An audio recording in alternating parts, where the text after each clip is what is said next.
These are amazing days in Egypt, and tonight the crisis in that nation of 85 million people has deepened. The democratically elected president and his supporters have been rounded up by the military, the constitution suspended, the streets of Cairo still filled with people, and now the country bracing for new protests called for tomorrow by the president's furious Islamist supporters.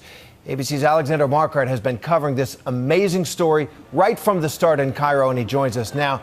Alex, just first tell us what it feels like today. Is this a country on the edge of civil war, perhaps?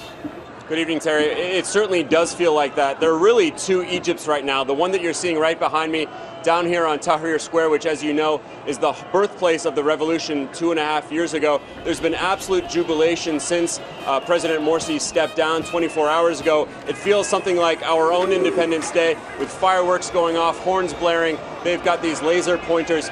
Now, President Morsi still commands a huge level of support among the population. The people who aren't out here on Tahrir Square, the more conservative Muslims who live out on the countryside. And today, a top Muslim Brotherhood official said that this military coup, they're calling it a military coup, would invite violence in the coming days. And tomorrow, the Muslim Brotherhood and their allies are planning counter-protests against the military that they are calling a Friday of rejection. They say they want to keep it peaceful, but things are so tense here that any small spark could set things off.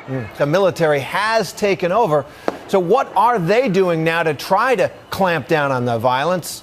Well, from the appearances, it looks like they're trying to decapitate the leadership of the Muslim Brotherhood, which is former President Morsi's party. They've also issued arrest warrants for some 300 Muslim Brotherhood members, but you can be sure that the Brotherhood won't take this lying down. They will come back with some sort of response. We get the impression that they're trying to regroup now, and we're waiting to see what their reaction will be.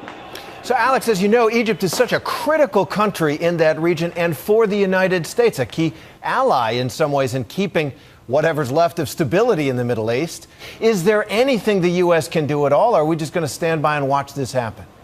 Well, it's a very sensitive issue for the U.S. The U.S. has expressed concern. They have stayed away from calling it a military coup like the Muslim Brotherhood has, because that has certain implications. It would cut off funding to Egypt. Now, Egypt gets one of the biggest amounts of funding from the U.S., second only to Israel. They get $1.6 billion a year, 1.3 of which goes to the military. The Egyptian military is going out of its way to make it look like it hasn't carried out a coup. Today we saw it swear in an interim president. He is the top constitutional judge here in Egypt, but everyone knows where the real power lies, and that's with the military. All right, Alex, stay safe. I know you'll be on the story for us all day there. ABC News is going to have continuing coverage of the crisis in Egypt on all of our broadcasts and online.